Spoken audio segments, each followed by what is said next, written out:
Кыргызча кайрылуу уйку сураган Байден жалданган жеке менчик учак Садыр Жапаровдун Глазгого жасаган иш сапарын урунтуучулар. 31-октябрь күнү өлкө башчы Садыр Жапаров иш сапары менен Улуу Британияга, Королдуу жана Түндүк Ирландияга Глазго шаарына учуп кеткен. Өлкө башчы Глазго шаарына жетери менен президент жеке менчик учак жалдап барганы айтылып, азыркыга чейин талкууга алынууда. Өз кезегинде министрлер кабинетинин төрагасынын орун басары Эдил Байсалов Британ тарап коопсуздук эрежелеринен улам президент учуп жүргөн Ту-154 учагын кабыл алуудан баш тарткандыгын билдирген. 1-ноябрда Садыр Жапаров Глазго шаарындагы СЭК Шотландиялык көргөзмө борборунун Бириккен Улуттар уюмунун климаттын өзгөрүүсү жөнүндө алкактык конвенциясынын тараптарынын 26-конференциясынын дүйнө лидерлеринин саммитине катышуу үчүн барды. Анда өлкө башчы бир катар жолугушууларды өткөрүп, сүйлөшүүлөрдү жүргүздү. Өз кезегинде Исландиянын өкмөт башчысы Катрин Якобсдоуттер Садыр Жапаров менен жолугушууда Кыргыз өлкөсү өзүнүн мүмкүнчүлүктөрүн пайдалана албай жатканын айтты.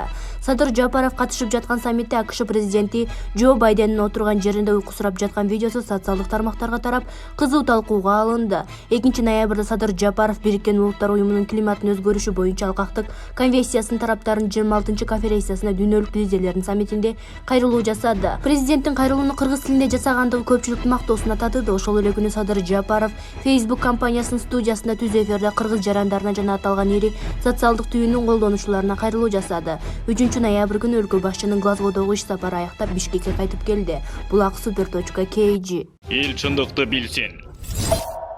Садыр Жапаровдун Глазго саммитинде сүйлөгөн сөзү. Мамлекет башчы Садыр Жапаров Глазго шаарында өтүп жаткан Бириккен Улуттар уюмунун климаттын өзгөрүүсү жөнүндө алкактык конвенциянын 26-конференциясынын дүйнө лидерлеринин саммитинде кыргыз тилинде доклад кылды. Садыр Жапаров Кыргызстан 2030-жылга чейин парник газдарынын эмиссиясын 44%га кыскартуу максатын коюп жатканын белгилеп, төмөнкүлөргө токтолду. Климаттын өзгөрүүсүн басаңдатууга глобалдык өнөктүк, анын ичинен Кыргызстандын 2030-жылга чейинки улуттук аныкталган саясатынын алкагында жоопкерчиликтүү жана ар тараптуу катышууну улантабыз.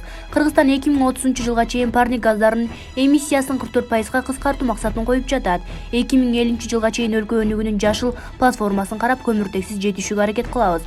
Бүгүнкү күндө кичи жана орто гидроэлектростанциялар курулуп жатат. Айрымдары жакында ишке берилди. Париж келишимине ылайык мен өнүккөн өлкөлөрдүн инвесторлорун кызматташууга чакырам. Кыргызстан үчүн кылымдардан бери келе жаткан мөңгүлөрдүн суу ресурстарын жана улуу тоолорду климаттын өзгөрүүсүнөн гана эмес, экономикалык айбийирсиз ишмердүүлүктөн сактап калуу өтө маанилүү.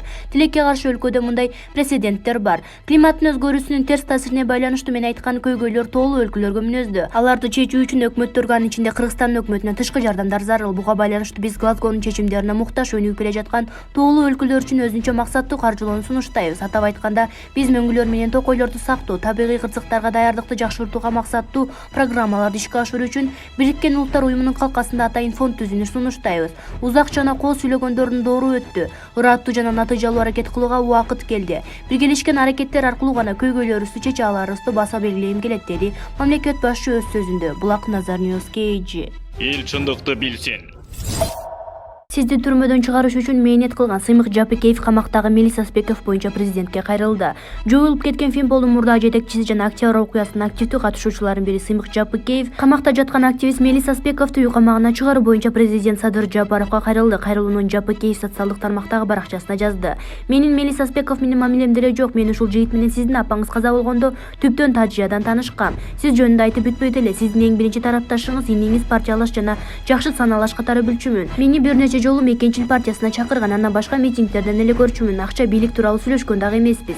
Мени сыйлайм деп калчу, башка ортобузда $1 ойногон эмес. Былтыр революция күнү эң чырылдаган ушул жигит эле. Сизди түрмөдөн чыгарыш үчүн абдан чоң мээнет кылганын билем. Кыргыз темир жол ишканасынын мурдагы башчысынан $250 000 алды деп камалганын уктум. Чынында кандай болгонун билбейбиз. Бирок $250 000 алган күнүндө эле келтирилген чыгым тергөөдө турат да. Бир тагдырдын астында эмне, ден соолугу өтө начарлап кетти деген маалыматты уктум. Менин жеке оюм, урматтуу Садыр Нуркожоевич, өтүнөт элек. Ушул жигитке жаман болду түрмөдө. Түрмөдө жылаң жатпасын, Мелис Аспековго ырайым көрсөтүңүз. Камактан чыгарып берсеңиз туура болмок деген ойдобуз. Менимче Мелис Аспеков жаман жигит эмес. Кайдан болгон күндө да сиз үчүн экөөбүз телефондон катуу урушканбыз, деп жазды Жапыкеев. Мелис Аспеков 8-январда УКМК тарабынан кармалган. 10-январда 1-Май райондук сотунун чечими менен ал жана дагы бир активист Улан Жураев Кыргыз темир жол ишканасынын жетекчилигинин арызынын негизинде камакка алынган. УКМК алар бул ишканадан $250 000 талап кылганын билдирген.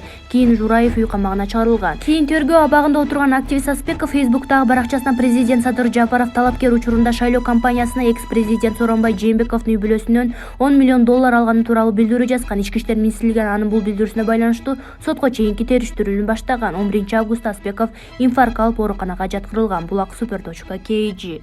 Эл чындыкты билсин. Садыр Жапаров түз эфирге чыгып кайрылуу жасады. Мамлекет башчы саммитинин алкагында 30тан ашык лидерлер менен жолугушуп эки тараптуу кызматташтыкты тереңдетүү жөнүндө макулдашканын белгиледи. Президент Садыр Жапаров Facebook баракчасы аркылуу түз эфирге чыгып, кыргызстандыктарга жана аталган ири социалдык түйүндүн колдонуучуларына кайрылуу жасады. Бул туурасында президенттин маалымат кызматы билдирди. Ал Facebook тармагынын жетекчилигинин чакыруусу менен студияга келип сүйлөп жатканын айтты. Белгилей кетсек, мамлекет башчы Глазго шаарында экологиялык саммитке катышууда. Жапаровдун кайрылуусун тезистик түрдө беребиз. Дүйнө лидерлеринин саммитинде 120 өлкө катышып, алардын катарында Кыргызстан да бар. Биз да климаттын өзгөрүүсү боюнча дүйнө коомчулугу көңүл бура турган маселелерди көтөрүп, өз көйгөйүбүз тууралуу кайрылуу жасадык. 2 күн ичинде 30тан ашык мамлекет жетекчилери менен жолугушуп, эки тараптуу кызматташтыкты тереңдетүүгө жөнүндө макулдаштык. 2022 жылдын 2-мартында Кыргызстандын Бириккен Улуттар уюмуна мүчө болгонуна 30 жыл толот. Бул мезгил аралыгында уюмдун активдүү мүчөсү боло алдык. Кыргызстан дегенде асман тиреп, көк мелжиген тоолор, андагы ак кар, көк муздуу мөңгүлөр, жашыл токойлор, жылга-жылгадан шалдырап агып түшкөн өзөн суулар элестейт. Моюнга алуу керек, климаттын өзгөрүүсү биздин көз жоосун алган жаратылышыбызга терс таасирин тийгизип, зыян келтирүүдө. Таза суунун булагы болгон мөңгүлөрдүн дүйнө коомчулугу менен биргеликте сактап калуу бүгүнкү күндүн орчундуу маселеси. Буга чейин Бириккен Улуттар уюмунун трибунасында 2022 жылдагы кайрадан эл аралык тоолор жылы деп жарыялануу, тоолуу аймактарда туруктуу өнүктүрүү боюнча 5 жылдык программаны бекитүүнү, ал эми 2027 жылы Бишкек +25 глобалдык саммитин уюштурууну сунуштаганбыз. Мөңгүлөрүбүз эрип, дарыялар жана тоолор экосистемасынын биологиялык ар түрдүүлүгү жоголуу коркунучуна кептелген шартта өзүбүз жалгыз туруштук бере албайбыз. Дүйнө коомчулугуна көмөгү керек. Сунуштарыбыз саммиттин чечимдерине камтылышын көздөйм. Бул багыттагы максаттуу программаларды ишке ашыруу үчүн Бириккен Улуттар уюмунун алдында атайын фонд түзүлсө деген мөөдөлөрүбүз түпкү максатыбыз. Касиеттүү жерибизди, тоо мөңгүлөрүбүздү, өзөн сууларыбыздын көздүн карегиндей сактап, келечек муунга татыктуу өткөрүп беришибиз керек. Булак Назар News KG. Эл чындыкты билсин. Жогорку кеңештин аппарат жетекчиси бир жумадан бери дайынсыз болуп жатканын айтылды. Бүгүн 3-ноябрда Жогорку кеңештин жыйыны өтүүдө. Анын жүрүшүндө депутат Алайбек Алымбаев Жогорку кеңештин аппараттын жетекчисин таппай жатканын билдирди. Ал жыйында алып барып жаткан вице-спикер Аида Касымалиевага кайрылды. Бир жумадан бери таппай жатам. Мендеги маалымат боюнча ал бир талапкерге жардам берип жүрөт. Жетекчиликтин уруксаты жок, чет өлкөгө чыгып келди деген маалымат бар. Ушул маселени карап койсоңуз, азыр сиз төрайымдын милдетин аткарып жатасыз. Болбосо кызматтан алыңыз. Дагы аппаратта 20-30 жылдан бери мыкты иштеп келе жаткан адистер бар. Ошолорду коелу, деди Алымбаев. Касымалиева бул маселе боюнча териштирүү болоорун айтты. Жогорку кеңештин аппараты Алмаз Сабырбеков жетектейт. Булак Назар News KG. Эл чындыкты билсин. Мамлекеттер аралык издөөдө жүргөн уюшкан кылмыштуу топтун мүчөсү кармалды. Алдамчылык менен айыпталып, мамлекеттер аралык издөөдө жүргөн уюшкан кылмыштуу топтун мүчөсү кармалды. Бул тууралуу Ички иштер министрлигинин Орусиядагы өкүлчүлүгү кабарлады. Шектүүнүн жүргөн жерин аныктоого Орусия Ички иштер министрлигинин аймактык бөлүмдөрүнүн кызматкерлери көмөктөшкөн. Издөөдө жүргөн Жалал Абад облусунун 30 жаштагы тургуну алдоо жолу менен жабырлануучулардын ишенимине кирип, аларга олуттуу чыгым келтиргени аныкталган. Расмий маалыматка караганда, Москвада кармалган жаран уюшкан кылмыштуу топтордун биринин активдүү мүчөсү катары Кыргызстандын Ички иштер министрлигинин каттоосунда турат. Ал 2010 жылдан 2013 жылга чейин 14 алдамчылык фактысын жасоого шектелип, 2016 жылдан бери мамлекеттер аралык издөөдө жүргөн. Жабыр тарткан ишкерлерге келтирилген материалдык чыгым $33.500 ашат. Алдын ала маалыматтарга караганда, аталган жаран узак убакыт бою жасалма документтер жазып, өзүнүн соода жайынын ээси катары көрсөтүп, жарандарды алдап, башка бирөөнүн мүлкүн чоочун адамдарга мыйзамсыз сатып жүргөн. Анын Москва шаарында жүргөндө жакын тууганынын паспортун колдонуп, 5 жыл изин жашырууга үлгүргөн. Учурда шектүү кармалып, убактылуу кармоочу жайга киргизилди. Кыргызстанга экстрадициялоо маселеси 1993 жылы кабыл алынган. Минск конвенциясына ылайык чечилүүдө. Булак Назар News KG. Эл чындыкты билсин.